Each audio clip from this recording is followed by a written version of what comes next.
Bienvenidos al resumen promedio 15 minutos.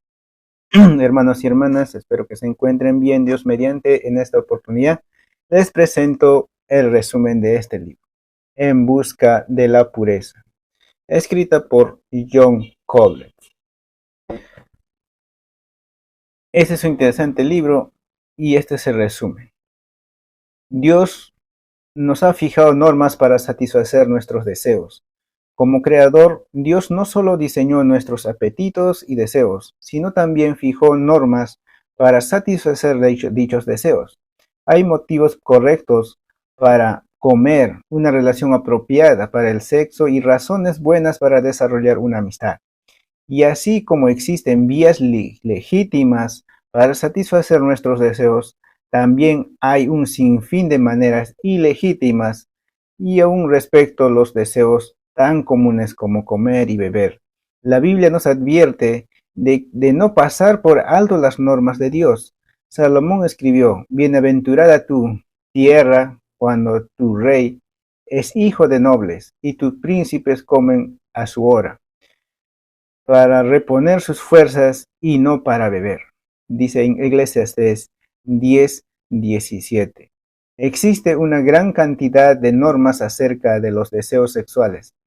Advertencias en contra de la fornicación, adulterio, homosexualidad, bestialidad y abuso sexual. Las normas que Dios ha diseñado no son para atormentarnos ni para negarnos lo que es bueno, como lo sugiere Satanás. Al contrario, son para lograr el mejor y más sano modo de satisfacerlos. Por ejemplo, Dios sabe que el adulterio arruina nuestro matrimonio. Si nos entregamos al materialismo, jamás disfrutaremos la dicha de confiar en el Padre Celestial. Si somos glotones o borrachos, sufriremos bajo las enfermedades. Además que pasaremos miserias y debilitaremos nuestros cuerpos. Cuando aprendemos a dominar nuestros impulsos sexuales, en nuestra juventud fortalecemos la capacidad de que nos permitirá vivir de fidelidad matrimonial en el futuro. Por eso, Dios nos da normas protectoras. A menudo nos llega la tentación de satisfacer algún deseo de menor importancia a costa de otro mayor importancia. Por ejemplo, podemos sentirnos tentados a alimentar los deseos físicos a costa de nuestra alma.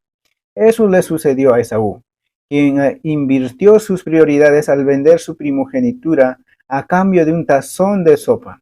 Sacrificó el honor de su familia con tal de apaciguar su nombre físico. En Génesis 25 dice eso. Judas, cuando vendió a su señor por 30 piezas de plata, hizo su trueque desastroso, entregó su alma en busca del dinero, alimentó con basura sus deseos más profundos de su alma. Antes de juzgar con dureza a Judas y Esaú, seamos conscientes de que enfrentamos las mismas tentaciones que ellos. De continuo nos vemos tentados a sacrificar nuestras amistades, familias y nuestras propias almas a cambio de chucherías o momentos de placer. Cuando se encuentran esa cosa tangible, nuestros deseos se prestan a traicionar a los valores intangibles del corazón. La tentación no es más que un modo incorrecto de satisfacer nuestros deseos. Cuando damos rienda suelta a nuestros deseos y vamos tras la tentación, jamás seremos galardonados con un sentido de verdadera satisfacción como lo diseñó Dios. Después de alimentar un deseo de manera indebida, siempre se forma un vacío, una molestia interna que nos indica que algo anda mal. Por supuesto podemos experimentar un alivio, un cierto placer momentáneo, pero en vez de satisfacer el corazón, el vacío se vuelve mayor y ese vacío hace que la tentación se vuelva cada vez más atractiva. Satanás es un experto en cuanto a la tentación. Nos ofrece un mundo entero en bandeja de plata. Y eso pasó, y nos saquea los bolsillos. De paso nos pasa los bolsillos. Cerca del Polo Norte, los habitantes ingeniaron una trampa singular para matar a los lobos. Ellos colocaban navajas dentro de los trozos de carne, fijados al hielo con estacas. Los lobos hambrientos lamían y mordisqueaban carne congelada hasta exponer las navajas, las que a su vez les causaba heridas a la lengua y los labios. La sangre fresca despertaba a ellos con un frenesí por comer la carne, lo cual ocasionaba nuevas heridas y más sangre. Enloquecidos por el sabor de su propia sangre, atacaban la carne hasta morir desangrados. Las tácticas de Satanás son semejantes. Si logra despertar nuestro apetito, hará que busquemos con ansia aquello que nos destruye. Al igual que toda energía poderosa, la pasión sexual tiene gran potencial para el bien, aunque igualmente lo tiene para destruir. Si se usa indebidamente o sin restricción, una parte importante de la madurez consiste en aprender a controlar nuestros impulsos sexuales. Controlar no significa sofocar nuestro deseo o negar su existencia, sino dirigirlo según lineamientos establecidos por Dios para bienestar y perseveración. Normalmente, el adiestramiento de los deseos sexuales es un proceso. Tenemos que enfrentar tanto los fuertes deseos, intentos, como las incitaciones de una cultura inmoral a nuestro alrededor. Entre estas sobresalen las modas sensuales, los piropos, los chistes obscenos, la infidelidad conyugal tan común hoy en día, la literatura, las películas y las canciones incitantes. Cosas como estas arremeten contra los jóvenes de hoy en día, instándolos a satisfacer sus deseos sexuales contrario a los designios de Dios. Quien quiera desarrollar firmeza moral e integridad tendrá que alejarse de estos lugares de tentación, definir su compromiso de vivir en pureza y conducirse de manera sana en las amistades y relaciones con otras personas. Dios diseñó la relación sexual, de modo que fomente un vínculo fortísimo en la vida matrimonial, una expresión íntima de compromiso y amor entre un esposo y su esposa. La naturaleza sensual de esta relación provee una expresión tangible de lo intangible. Sin embargo, cuando este deseo intenso es alimentado de manera indebida, se corrompe. Lo que es natural se vuelve anormal. Lo que fue diseñado como algo correcto y sano se vuelve enfermizo y degradable. Tan solo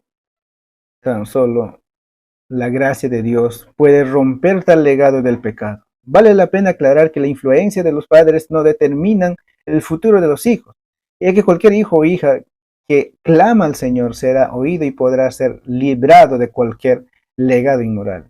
En todo caso, cada hijo e hija responderá a Dios por sí mismo y por sus pecados. Con todo lo que acabamos de decir, tiene el estilo de vida de los padres, tiene el gran poder de influencia en las decisiones posteriores de sus hijos. Para poder hacerle frente al pecado en nuestras vidas, es preciso que lleguemos a la presencia de Dios, nuestro Creador y Redentor. Allí debemos ver nuestro pecado, debemos meditar en lo que significa nuestro pecado a los ojos de un Dios que aborrece la maldad, que nos ha dicho claramente lo que es bueno y lo malo. Además, debemos entender que Dios aborrece tanto el pecado que estuvo dispuesto a enviar a su Hijo para salvarnos del pecado. Jesús sufrió la muerte horrorosa para ofrecernos el perdón. Debemos arrodillarnos delante de Dios y permanecer allí hasta que toda excusa, fachada o justificación se disipe de nuestro pecado.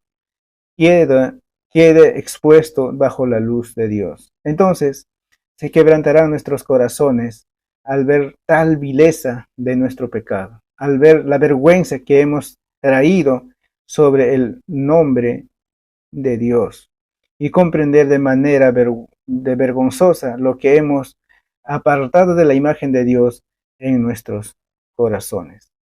Al igual que David, nuestras lágrimas deben ser derramadas primeramente delante del Señor.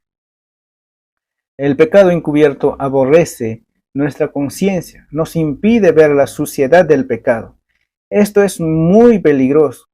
Nos acostumbramos a encubrir el pecado, a minimizarlo, llamarlo por sus nombres aceptables o dar razones que nos justifiquen, o por lo tanto deseamos pasar rápidamente por el arrepentimiento y no por dar determinado el proceso en cuanto antes.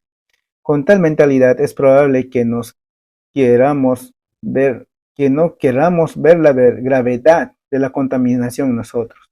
Incluso podemos resentirnos cuando otros hagan referencia a nuestro pecado. Cuando se reconoce por completo el pecado cometido, puede haber limpieza profunda y perdón verdadero. Por otra parte, cuando el pecador rehúsa sacar la luz del asunto, o cuando está más preocupado por su reputación que por su limpieza, no hay seguridad de que el arrepentimiento sea genuino. No se sabe con certeza si el pecador ha tomado una decisión firme de dejar sus caminos anteriores para cambiar un rumbo de su vida. Cuando pecamos, violamos una parte sagrada de nuestro ser, creado a la imagen de Dios, aquella parte íntima de nuestro ser. El corazón acoge la mentira.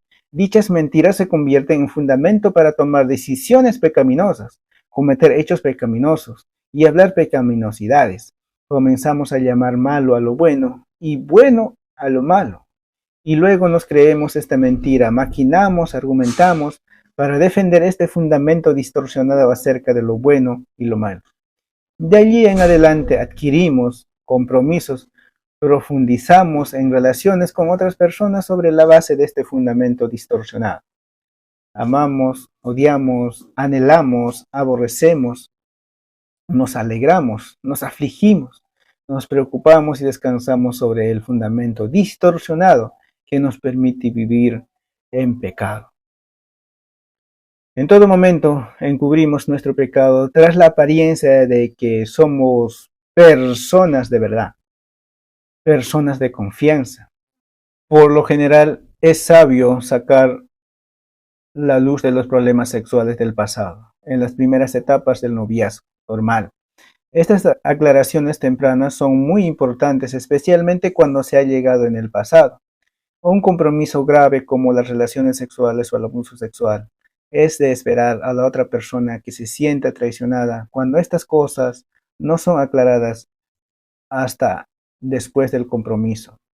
Debemos saber que al venir a Cristo nos identificamos con Él en su muerte. Nuestra naturaleza vieja muere con Cristo. Debemos conocer a Jesús no solo como un hecho histórico o según lo que sabemos de su vida terrenal. Debemos conocer a Jesús en él siendo espiritual como una persona viva. Cuando vemos nuestra pecaminosidad al lado de lo nuestro Salvador y Él nos ha hecho un peso enorme, cae sobre nosotros saber que Él hizo como el resultado de nuestros pecados es abrumador. Nos quebranta cuando más observamos al Salvador que cuelga del madero propia alma. Nuestros pecados clavaron a Jesús sobre la cruz y por medio de nuestra muerte con Él, morimos en ellos. Se requiere de fe para morir al pecado y vivir para Dios.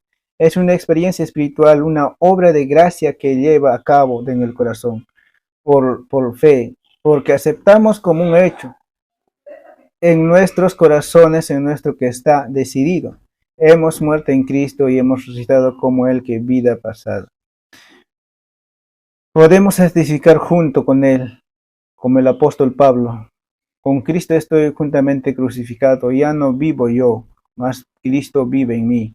Lo que ahora vivo en la carne, lo vivo en la fe del Hijo de Dios, el cual me amó y se entregó a sí mismo por mí. Sin la unión espiritual con Cristo y su muerte y su resurrección, jamás lograremos la victoria sobre el pecado, ni la reconstrucción, ni la integridad moral por el poder de Cristo, y solamente ese poder se somete a la naturaleza del pecado. Jesús no solo perdona nuestros pecados pasados, sino que también es nuestro Salvador en día y día, salvándonos así del pecado presente.